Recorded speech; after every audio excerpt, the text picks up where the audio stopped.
Magandang umaga mga bata. Pwede ba kayong tumayo nang masimulan natin ang ating panalangin? At Sam, pwede mo bang pangunahan ang ating panalangin, Sam? Sa ngalan ng Ama, ng Anak, ng Espiritu Santo. Amen. Bago kayo umupo, pakipulot muna ng mga basura na nasa ilalim ng inyong mga upuan at itapon ito sa basurahan. At pagkatapos, ayusin niyo na rin yung kanyang mga upuan at iayos ito at umupo kayo ng maayos.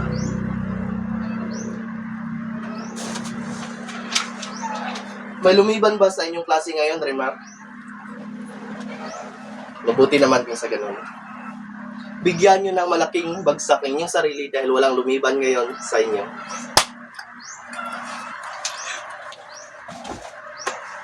At mga bata, pakipasa nga yung takdang aralin natin nung ginawa natin nakaraang araw.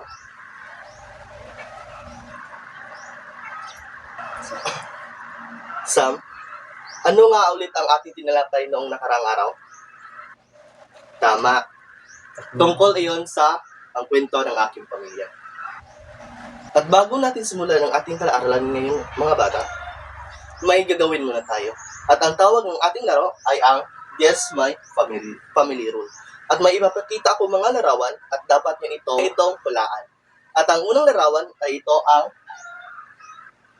larawan isa. Ano ang nakikita nyo mga bata? Tama.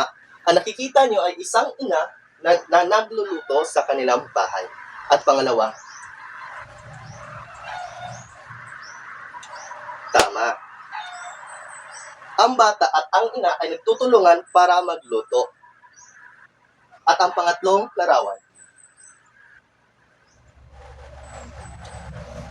tama. Ang bata ay naglilinis sa kanilang bahay. Ngayon naman, may mga simple akong katanungan bukod sa inyong nakita na mga larawan. At ang unang tanong ay sino ang karaniwang gumagawa nito sa inyong pamilya? Renmar? Ang aking ina at ang aking kapatid na babae, sir. Tama. Tama ang sinabi ni Renmar, kaya bigyan niya ito ng 3 bagsak. At ang pangalawang tanong, ano ang ginagawa mo para makatulong sa inyong pamilya? Sam? Mag-i-give ng tubig, sir. Wow, ang bait naman. Bigyan niyo nga ng 3 bagsak din si Sam. Sige. At ngayon naman, magbibigay ako ng mga gawaing bahay na pwede niyong pagpipilian.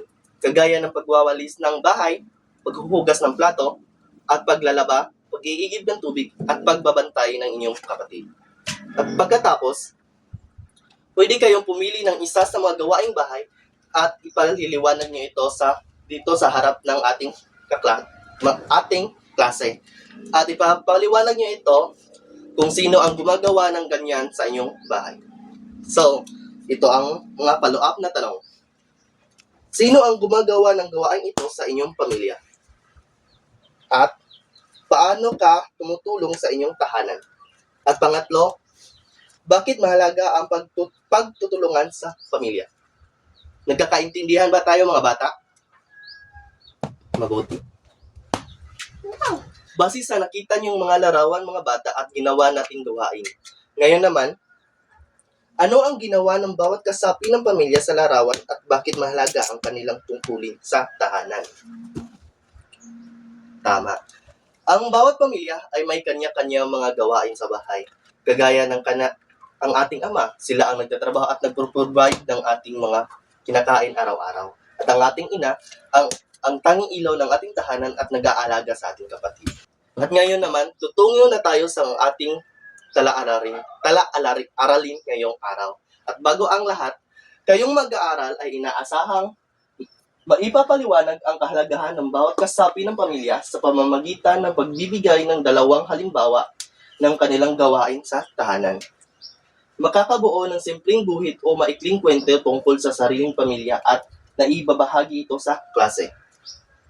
Maipapakita ang pagmamahal at paggagalang sa pamilya sa pamamagitan ng aktibong pakikilahok sa talakayan. Maipapamalas ang pakikipagtulungan at pagrespeto sa kaklase habang ginagawa ang pangkatang gawain. Ang tala-aralin ngayon natin mga bata ay tungkol sa kwento ng aking pamilya. Ang pamilya ay tinuturing na pangunahing unit ng lipunan sapagkat dito unang nagtututuhan ng isang bata ang pagmamahal, paggalang, disiplina, pagtutulungan at pakikipagkapwa-tao. So, sa mga bata, sa pamilya natin ay dyan natin matutunan ang lahat-lahat nating pwedeng matutunan. Kagaya ng pagmamahal. Pagmamahal sa ating mga magulang at kapatid. Paggalang. Paggalang, pwede din natin itong matutunan sa ating pamilya, ang paggalang sa ating ama, ina, at mga nakakatanda natin. Disiplina. Disiplina sa ating sarili. At yung iba pang pagtutulungan at pakipagkapwa-tao. Ang ama ay karaniwang nagsisikap, magtatrabaho upang matugunan ang pangunahing pangangailangan ng pamilya tulad ng pagkain, tirahan, damit at pag-aaral ng mga anak. Ang ama naman natin mga bata ay ang haligi ng ating tahanan na siya ang nag-provide ng pagkain natin araw-araw at siya ang nagsasakripisyo araw-araw para lang may makain tayo. At mga anak. Ang mga anak ay may tungkulin sumunod sa magulang, gumalang sa nakakatanda, mag-aral ng mabuti at tumulong sa mga simpleng gawaing bahay. Ang mga anak naman ay ang mga sumusunod sa magulang.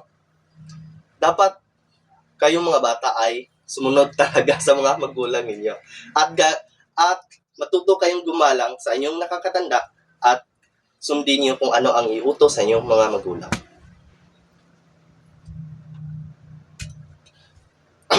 Kapag ang bawat kasapi ng pamilya ay nagtutulungan, nagmamahalan at gumaganap ng maayos sa kanilang tungkulin, nagiging maayos at masaya ang pamumuhay sa tahanan. Totoo ba ito mga bata? Oo, totoo yan. Dahil ang pagtutulungan sa isang pamilya ay pwedeng makaka-apekto ng magandang koneksyon sa bawat pamilya at walang away na mabubuo. At ngayon naman mga bata, may aktibidad tayong gagawin. At ang pangalan ng ating aktibidad ay ilarawan ang aking pamilya. Ngayon, guguhit kayo ng sariling pamilya at ilagay ang mga kasapi nito tulad ng ama, ina, kapatid, o iba pang kasama sa tahanan. Pagkatapos niyong gumuhit, magsusulat sila ng 1 hanggang 2 pangungusap tungkol sa mahalagang tungkulin o ambag ng bawat kasapi ng kanilang pamilya. Nagkakaintindihan ba tayo mga bata? At ang gabay ng inyong gagawin mga bata ay katulad ng ang aking ama ay nagsisikap magtrabaho upang matulungan ang aming pangangailangan. Pangalawa, ang aking ina ay nag-aalaga sa amin at gumagabay sa aming pamilya. Pangatlo, ang aking kapatid ay tumutulong sa paglilinis ng bahay. Pang-apat, ako ay nag-aaral ng mabuti at tumutulong sa simpleng gawaing bahay. Pagkatapos ng gawain, pipili ako ng isang estudyante na pwedeng magbahagi dito sa harap ng ating klase ngayon. Nagkakaintindihan ba tayo mga bata? Mabuti naman kung gano'n. Ngayon naman, upang masuri natin ang inyong natutunan ngayong araw mga bata, may hinanda akong pagsusulit ngayon. At dapat nyo itong matapos sa 10 minuto.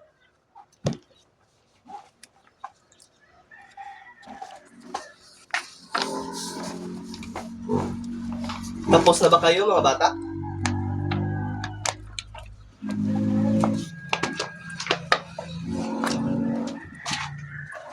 Ngayon naman, ang inyong takdang aralin ay gumawa ng simpleng guhit ng inyong pamilya sa kwaderno. Isulat sa ibaba ang 2 paraan kung paano ka tumutulong sa inyong tahanan. Nagkakaintindihan ba tayo? At ipasa niyo ito sa susunod na araw mga bata. Ngayon, bilang mag-aaral, anong pinakamahalagang natutunan mo tungkol sa kwento nating ang aking pamilya? Tama. Ang pinakamahalagang natutunan nyo sa ating Tala-aralin ngayon na ang panggat ay ang kwento ng aking pamilya ay malalaman natin kung ano ang iba-ibang karakter ng bawat pamilya at ano ang ambag nila. Salamat.